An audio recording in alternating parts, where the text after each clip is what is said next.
ጤና ይስጥልኝ አዲስ ማለዳ ተከታታዮች ዕለታዊ ዜናዎቻችን ተጀምረዋል። ዋና ጉዳዮችን ጠቁማችሁ የኤርትራው ፕሬዝዳንት ኢሳያስ አፈወርቂ ዛሬ ምሽት ቃለ ምልልስ እንደሚሰጡ መንግስታቸው አስታወቀ። ኦፌኮ የአቡሴራ ሜጋ ኤርፖርት ፕሮጀክትን ልማት ሳይሆን ዝርፊያ ነው ሲል ተቃወመ። የወልቃይት ጠገዴ ሰቲት ሁመራ ዞን አስተዳደር ሁለት ግብረሰናይ ድርጅቶች አካባቢውን ለቀው እንዲወጡ አሳሰበ። ያስታወቅናችሁን ጨምሮ ሌሎች ዘገባዎችንም ይዘናል። አብረን እንቆይ። የኤርትራው ፕሬዝዳንት ኢሳያስ አፈወርቂ ዛሬ ምሽት ቃለ ምልልስ እንደሚሰጡ መንግስታቸው አስታወቀ። የኤርትራው ብቸኛው ፕሬዝዳንት ለኤርትራ ቲቪና ለድምጽ ሀፋሽ ሬዲዮ ጣቢያ ነው ቃለ ምልልሱን የሚሰጡት። በአዲስ አበባ የኤርትራ ኤምባሲ ባወጣው መረጃ ቃለ ምልልሱ በሀገር ውስጥ ቀጠናዊ ወቅታዊ ዓለም አቀፋዊ ጉዳዮች ላይ እንደሚያተኩር አመልክቷል። የቃለ ምልልስ የሚደረገው የኢትዮጵያ ጠቅላይ ሚኒስትር አብይ አህመድ በጅቡቲ ይፋዊ ስራ ጉብኝት ባደረጉ ማግስት ነው። ኢትዮጵያና ኤርትራ ከአንድ ዓመት ለተሻገረ ጊዜ አንዳቸው ሌላኛቸውን በጠባጫሪነት ሲከሱ ከርመዋል። ይህ የቃላት ምልልስና ዛቻ በከፍተኛ ባለስልጣናት ጭምር የሚደረግ ነው። ጠቅላይ ሚኒስትር አብይ ከቀይ ባህርና ከኤርትራ ጋር በተያያዘ ውጊያው ከተነሳ ውጤቱ ግልጽ ነው፣ ያለን አስተማማኝ አቅም ነው፣ ማንም አያቆመንም ሲሉ ከአንድ ወር በፊት ማስጠንቀቃቸውን ተከትሎ የኤርትራዊ ማስታወቂያ ሚኒስቴር ምላሽ ሰጥተው ነበር። በኤክስ ገጻቸው ባሰፈሩት ጽሑፍ የብልጽግና ፓርቲ የአሰብ ቅዠት ወይም ህመም ከጊዜ ወደ ጊዜ እየተባባሰ ይመስላል። የቅርብ ጊዜው የህመሙ ተቀጥላ የህዝቡ ቁጥር ብዛት ላይ ያተኮረ ነው ብለዋል። በምክር ቤት በነበረው ንግግር አሰብን ከተሳካ በድርድር ካልሆነ ግን በወታደራዊ ወረራ ስለመያዝ ተነስቷል ሲሉ የማነ የጠቅላይ ሚኒስትሩን ንግግር ኮንነዋል። አብይ መንግስታቸው የባህር በር ማግኘት ጥያቄ በህጋዊና በንግግር ሊፈታ ይችላል የሚል ሀሳብ እንዳለው ጠቅሰው በፍጹም የውጊያ መሻት የለብንም ብለዋል። ይህ በእንዲህ እንዳለ ባለፈው ህዳር ወር ኤርትራ በኢትዮጵያ ሉዓላዊነትና የግዛት አንድነት ላይ የምትፈጽማቸው ጥሰቶችን በተመለከተ የፌዴራል መንግስት የያዘው እርምጃ ከመውሰድ የመታቀብ አካሄድ ሁሌም የሚቀጥልና ገደብ የለሽ ተደርጎ መወሰድ እንደሌለበት የውጭ ጉዳይ ሚኒስቴር ጌዲዮን ጢሞቴዎስ ተናግረው ነበር። በኢትዮጵያና ኤርትራ መካከል ለዘመናት የዘለቀው ግጭት መነሻ ከድንበር ውዝግብ ወይም ከባህር በር ፍላጎት የተሻገረ መሆኑን የገለጹ ሲሆን ለግጭቶች ዋነኛ ምክንያት አድርገው ከጠቀሷቸው ጉዳዮች ውስጥ አንዱ የኤርትራ መንግስት በኢትዮጵያ ውስጥ ጉዳዮች ላይ እንደሚፈጽም ያመለከቱት ጣልቃ ገብነት ነው። የኤርትራ መንግስት በኢትዮጵያ የውስጥ ፖለቲካዊ ጉዳዮች ላይ አቋም መያዝ፣ ሀሳብ ማቅረብና በንቃት የመሳተፍ ጭምር መብት እንዳለው ይሰማዋል ሲሉ ሙግታቸውን በማሳያ አስደግፈዋል። ከዚህ በተጨማሪም የኤርትራ መንግስት አመራር ኢትዮጵያ ላይ ጠበኛ ፍላጎት ላላቸው ሁሉም ኃይሎች ራሱን መገልገያ አድርጎ የማቅረብ ዝንባሌ እንዳለው በማንሳት ወቅሰው ነበር። እንደ ፎሬን ፖሊሲና የአፍሪካን ሪፖርት ያሉ ተነባቢ መጽሔቶች ደግሞ የሁለቱ ሀገራት ጦርነት አይቀሬ መሆኑን ሲዘግቡ ሰንብተዋል። ነገሮች እንዲህ በተጋጋሉበት ወቅት ነው ኢሳያስ አፈወርቂ ዛሬ ምሽት ቃለ ምልልስ እንደሚሰጡ የተነገረው። ኦፌኮ የአቡሴራ ሜጋ ኤርፖርት ፕሮጀክትን ልማት ሳይሆን ዝርፊያ ነው ሲል ተቃወመ። የኦሮሞ ፌዴራላዊ ኮንግረስ ኦፌኮ ፕሮጀክቱ እየተተገበረበት ያለው መንገድ የአካባቢውን ነባር ማህበረሰብ ከቅድመ አያት ርስቱ የሚያፈናቅልና ታሪኩን የሚያጠፋ በመሆኑ በጽኑ እቃወማለሁ ብሏል። የአቡ ማህበረሰብን የድረሱልን ጥሪ በጥሞና አድምጫለሁ የሚለው ኦፌኮ ዋይታውን እንሰማለን እናስተጋባለን ሲል አቋሙን አንጸባርቋል። መግለጫው ሲቀጥል ከ3000 በላይ አባወራዎች 15000 የሚጠጉ ነዋሪዎች ከአቡ አቺሮ፣ አቡ ጋርቢ፣ አቡ ኮምቦልቻ፣ አቡ ሎያ፣ አቡ ሉግና አቡ ሳርካማ ቀበሌዎች ለመፈናቀል የተጋረጠባቸውን አደጋ ለመመከት ከጎናቸው እንቆማለን ሲልም አክሏል። ፓርቲው ፕሮጀክቱ የኦሮሞን አርሶ አደር ያለ በቂ ምክክርና ፈቃድ ከርስቱ ማፈናቀል የፌዴሪ ህገ መንግስት አንቀጽ 40 የሚጥስ ነው ሲልም ኮንኗል። ከዚህ ቀደም በቦሌ በቆቃና በወንጂ ስኳር ፋብሪካ ፕሮጀክቶች በህዝቡ ላይ ደርሷል ያለው አሳዛኝ ታሪክ በአቡ ሴራ ላይ እንዳይደገም አሳስቧል። በእነዚያ ጊዜያት የኦሮሞ ማህበረሰብ ከቀዩ ተፈናቅሎ ማህበራዊ ትስስሩ ፈራርሶና ማንነቱ ጠፍቷል ሲል የቀጠለው መግለጫው የአፍሪካ ኩራት በሚል ስም ትውልድን የሚያጠፋ ልማት ተቀባይነት የለውም ሲል ውድቅ አድርጓል። የመረራ ጉዲናው ኦፌኮ ፕሮጀክቱን ከምጣኔ ሀብት ጋር ማያይዞ ያነሳው ሲሆን መሬት ለአርሶ አደሩ የህይወት ዋስትና ነው ብሏል። በጊዜ ሂደት ለሚያልቅ የገንዘብ ካሳ አርሶ አደሩን ማፈናቀል ለትውልድ የሚተላለፍ ድህነትን መፍጠር ነው ሲል ተቃውሞን የቀጠለው ያለው ፓርቲው ሊገነባ የታቀደው የኤርፖርት ከተማ የአካባቢውን አርሶ አደር ያገለለ መሆን የለበትም ሲልም አትቷል። በመጨረሻም ለፌዴራል መንግስት፣ ለኦሮሚያ ክልል መንግስትና ለኢትዮጵያ አየር መንገድ ጥሪ አቅርቧል። በዚህ መፈናቀሉ በአስቸኳይ እንዲቆም ገለልተኛ የሆነ የማህበራዊና የአካባቢ ተጽዕኖ ጥናት ተካሂዶ ለህዝብ ይፋ እስኪደረግ ድረስ በአቡ ማህበረሰብ ላይ የሚደረገው ማስፈራሪያና መፈናቀል በአስቸኳይ እንዲቆም ጠይቋል። ህጋዊ ምክክር፣ የአካባቢው ማህበረሰብ ወኪሎች፣ የሲቪክ ማህበራትና የህግ ባለሙያዎች በተገኙበት ግልጽነት ያለው ድርድር እንዲደረግም ጥሪ አቅርቧል። የዓለም አቀፍ ፋይናንስ ተቋማት፣ የአፍሪካ ልማት ባንክና ሌሎች አበዳሪዎች ፕሮጀክቱ ዓለም አቀፍ የሰብአዊ መብት መስፈርቶችን ማሟላቱን እንዲያረጋግጡም አጥብቆ ጠይቋል። የወልቃይት ጠገዴ ሰቲት ሁመራ ዞን አስተዳደር 2 ግብረሰናይ ድርጅቶች አካባቢውን ለቀው እንዲወጡ አሳሰበ። በአማራ ብሔራዊ ክልላዊ መንግስት የወልቃይት ጠገዴ ሰቲት ሁመራ ዞን አስተዳደር በህገ ወጥ ተግባራት ተሳትፈዋል ያላቸው 2 ዓለም አቀፍ ግብረሰናይ ድርጅቶች ከስፍራው ለቀው እንዲወጡ በትናንትናው ዕለት ባወጣው መግለጫ አሳስቧል። ለሰብአዊ ድጋፍ በአካባቢው የሚንቀሳቀሱት ኢንተርናሽናል ሜዲካል ኮርፕስ ወይም IMC እና ኖርዌያን ሪፊውጅ ካውንስል NRC የተባሉ ዓለም አቀፍ ግብረሰናይ ድርጅቶች ስራ ከጀመሩበት ጊዜ አንስቶ በሚያደርጓቸው ስብሰባዎች፣ ስልጠናዎችና ልዩ ልዩ ተግባራት የሀገራችን ህጎችና መንግስታችን የፈረመው የፕሪቶሪያ ስምምነት የሚቃረኑ ድርጊቶችን ሲፈጽሙ ቆይቷል ሲል ዞኑ ወንጅሏል። መግለጫው ሲቀጥል በማህበረሰቡ ዘንድ ቅሬታን የሚፈጥሩና ማህበረሰቡ ሌሎች ህጋዊ ድርጅቶችንም ጭምር በጥርጣሬ እንዲመለከታቸው የሚያደርጉ ህገወጥ ድርጊቶችን ሲፈጽሙ ቆይታቸውን አስታውሶ የዞኑ መንግስትና መላው ህብረተሰብ እነዚህ ድርጅቶች ከህገ ወጥ ተግባራቸው እንዲታቀቡ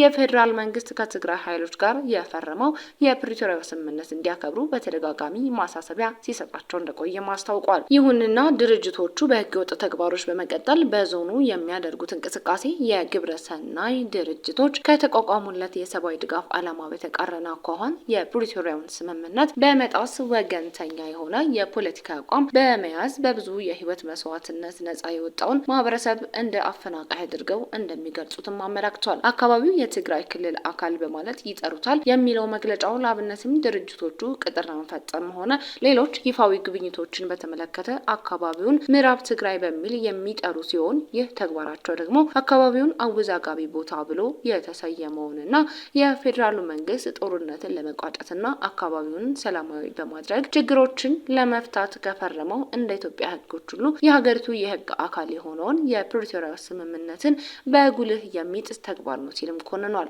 IMC የተባለው ድርጅት ተሽከርካሪ በዳንሻ ከተማ አስተዳደር በሚንቀሳቀስበት መስከረም 29 ቀን 2018 ዓ.ም በትራፊክ ደንብ መተላለፍ ሲያዝ ተሽከርካሪው ከጫነው አንድ ትልቅ ታንከር ውስጥ 3 ሰዎችን በህገ ወጥ መንገድ ደብቆ እያዘዋወረ መገኘቱን አስታውሷል። ሁለቱ ግብረሰናይ ድርጅቶች የተዘረዘሩትን ህገ ወጥ ተግባራት በመፈጸማቸው በበቂ ሁናቴ በማረጋገጡና ይህ ህገ ወጥ እንቅስቃሴያቸውም እንዲያርሙ የሰጣቸውን ምክረ ሀሳብ ለመቀበል ፈቃደኛ ባለመሆናቸው ዞኑን ለቀው እንዲወጡ በጥብቅ አሳስቧል። የትግራይ ህዝብ የመኖርና ያለመኖር አጣብቂኝ ውስጥ ሆኖ ምክክር ይደረግ መባሉ ኮሚሽኑ ለትግራይ ህዝብ ያለውን ንቀት የሚያሳይ ነው ሲል ሳልሳይ ወያነ ትግራይ ለአዲስ ማለዳ ገለጸ።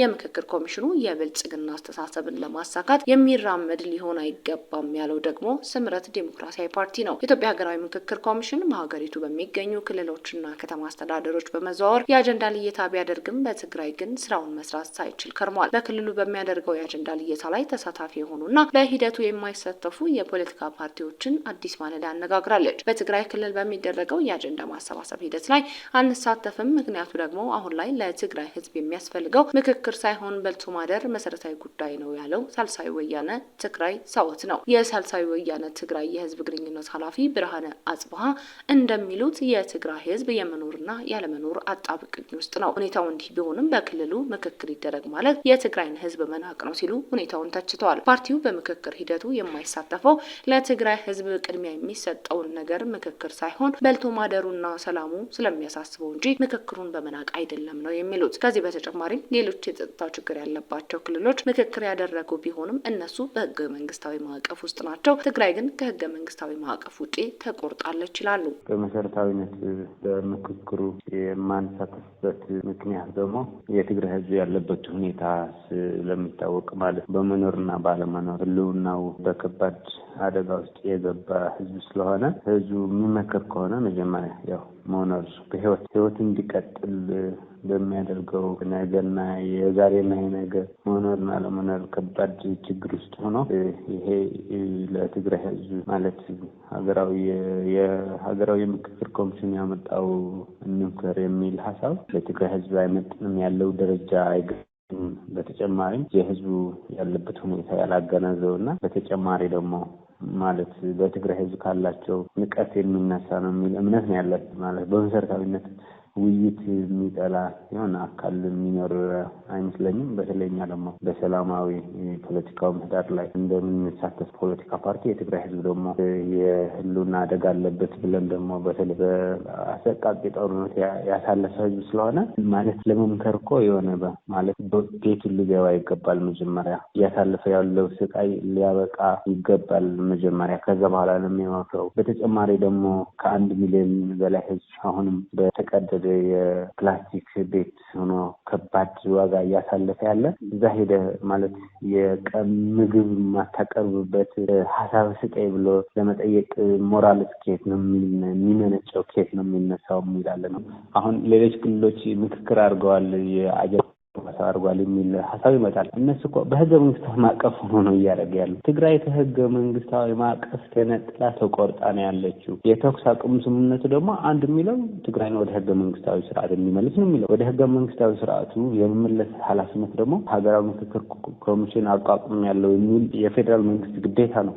ይሄ በጣም ትንሽ ሚኒማም ግዴታው ነው ብለን ነው ምናምን እኛ እንደ ሳሳውያን የትግራይ ግዛታዊ አንድነት የመመለስ በጣም ትንሽ የሚባል የፌዴራል መንግስት ግዴታ ነው። ይሄ ባላረገበት ሌሎች ክልሎች ያለው ቀውስ ግምት ውስጥ ሳናስገባ ቀርተን አይደለም። አማራ ክልልም ኦሮሚያም ሌሎችም ግጭቶች አሉ፣ ግን ስቲል በህገ መንግስታዊ ማዕቀፍ ናቸው። በክልል ተብሎ በህገ መንግስታዊ የተጣቸው ግዛታዊ አንድነትና የህዝብ ማለት የቴሪቶሪ የሚባል የክልሉ ሉዓላዊነት ጠብቀው የውስጥ ግጭት ቢኖራቸውም እሱ ማዕቀፍ ሆኖ ነው እያደረገ ያለው።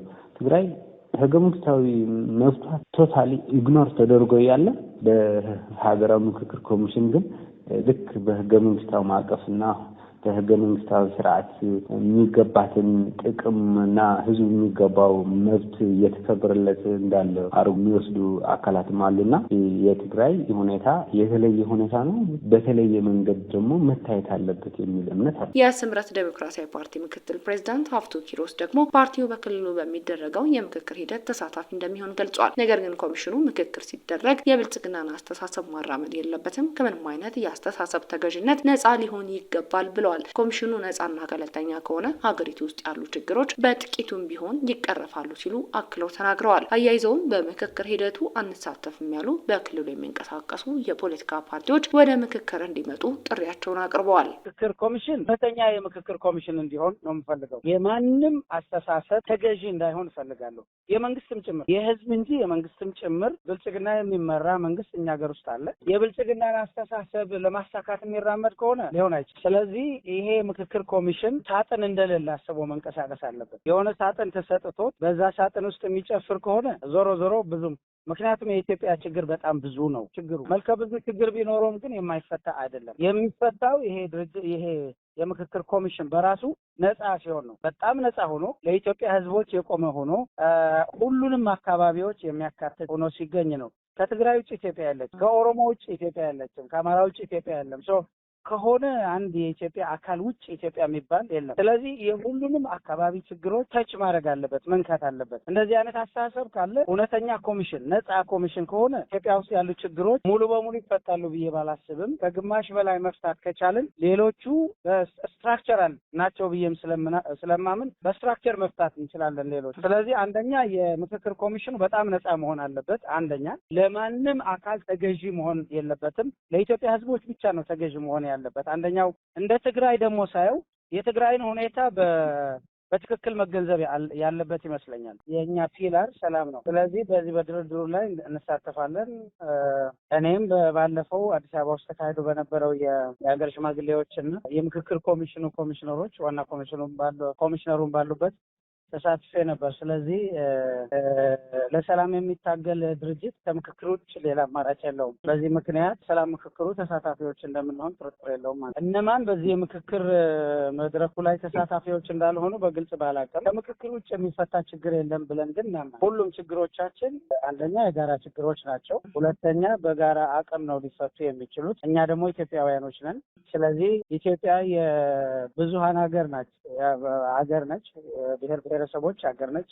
የተለያዩ አስተሳሰቦች ማስተናገድ እንድትችል አድርጎ መቅረጽ ደግሞ የግድ ይላል። አንድ አይነት አስተሳሰብ ብቻ ሊኖራት አይችልም። በዚህ ምክንያት እነዚህን አስተሳሰቦች ቶሎሬት ለማድረግ ምክክር ላይ መሳተፍና የተሻለ ሀሳብ መውሰድ ስልጡንነት ነው ብለን ነው የምናምነው። የኢትዮጵያ ሀገራዊ ምክክር ኮሚሽን ቃል አቀባይ ጥበቡ ታደሰ ትግራይን በምክክር ሂደቱ ተሳታፊ ለማድረግ በክልሉ ጊዜያዊ አስተዳደር በተጨማሪም የሚመለከታቸው ባለድርሻ አካላትም ጭምር ተሳትፎ እያደረጉ ነው ሲሉ ለአዲስ ማለዳ ነግረዋታል። በተጨማሪም በምክክር ሂደት ወቅት ቁልፍ ባለድርሻ አካላት የሚባሉት የፖለቲካ ፓርቲዎች ናቸው የሚሉት ቃል አቀባዩ በዚህ መሰረትም በክልሉ የሚንቀሳቀሱ የተወሰኑ ፓርቲዎች በምክክር ሂደቱ እንደሚሳተፉና የተወሰኑት ደግሞ በራሳቸው ምክንያት አንሳተፈም ብለው ራሳቸውን ያገለሉ ስለመኖራቸው አልሸሸጉም። የትግራይ ክልልን በዚህ በምክክር ሂደቱ እንዲካተት ማድረግ በጣም ቁልፍ ተግባር መሆኑ ኮሚሽኑ የሚያምንበት ጉዳይ ስለሆነ ክልሉና እዛ ያሉ የተለያዩ ባለድርሻ አካላት ምክክር ሂደት ውስጥ እንደ ሌሎች ክልሎች ሁሉ ትርጉም ያለው ተሳትፎ እንዲያደርጉ ለማድረግ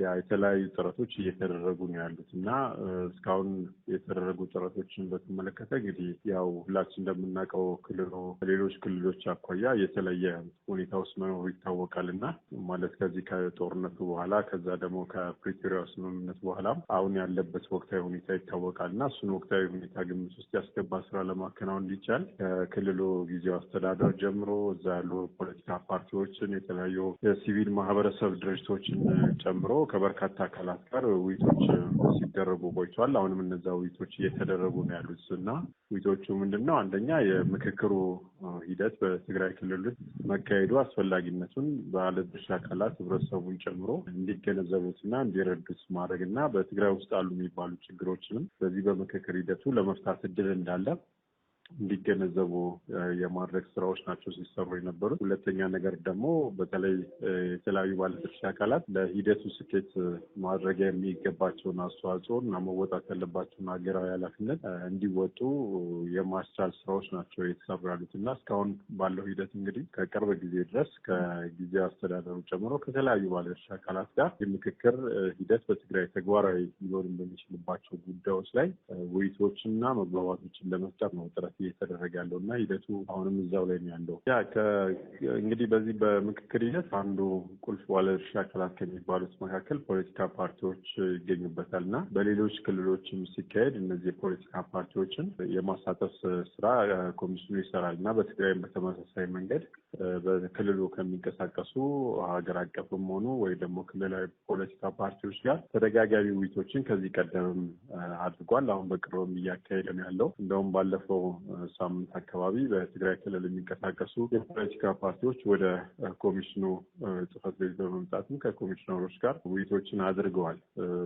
በሂደቱ ላይ እንግዲህ አብዛኞቹ በትግራይ ክልል የሚንቀሳቀሱ የፖለቲካ ፓርቲዎች አትፍ ፍላጎቱም ዝግጁነቱም እንዳላቸው ነው በተለያዩ አጋጣሚዎች የገለጹት። ግን ይሄ ጉዳይ ተግባራዊ ሲሆን የትግራይ ክልልን ተጨባጭ ሁኔታ ግምት ውስጥ ያስገባ መሆን እንዳለበት የእነሱም ኮንሰርን ወይም ደግሞ የእነሱም የሚያስቡበት መታሰብ ያለበት ጉዳይ እንደሆነ የሚገልጹ አሉ። ከዛ በተረፈ ደግሞ የተወሰኑ ፖለቲካ ፓርቲዎች አንዳንድ ቅድመ ሁኔታዎችን በማስቀመጥ በምክክር ሂደቱ እንደማይሳተፉም በተለያዩ መንገዶች የሚገልጹ ፖለቲካ ፓርቲዎች አሉ። ይሄ እንግዲህ እንደ ሀገርም ሌሎች ፖለቲካ ፓርቲዎችም አሉ። እንደሚታወቀው በዚህ በሀገራዊ ምክክር ሂደቱ ላይ የራሳቸው ምክንያቶች የማይሳተፉ ፖለቲካ ፓርቲዎችም አሉ። በትግራይ ውስጥም በተመሳሳይ እንግዲህ ከየራሳቸው አጀንዳና ከየራሳቸው ከሚያስቀምጧቸው ቅድመ ሁኔታዎች አኳያ የተወሰኑ ፖለቲካ ፓርቲዎች ወደ መድረኩ ያልመጡበት ሁኔታ አለ። ግን አብዛኞቹ በትግራይ ክልል እየተንቀሳቀሱ ያሉ ፖለቲካ ፓርቲዎች በዚህ በሂደቱ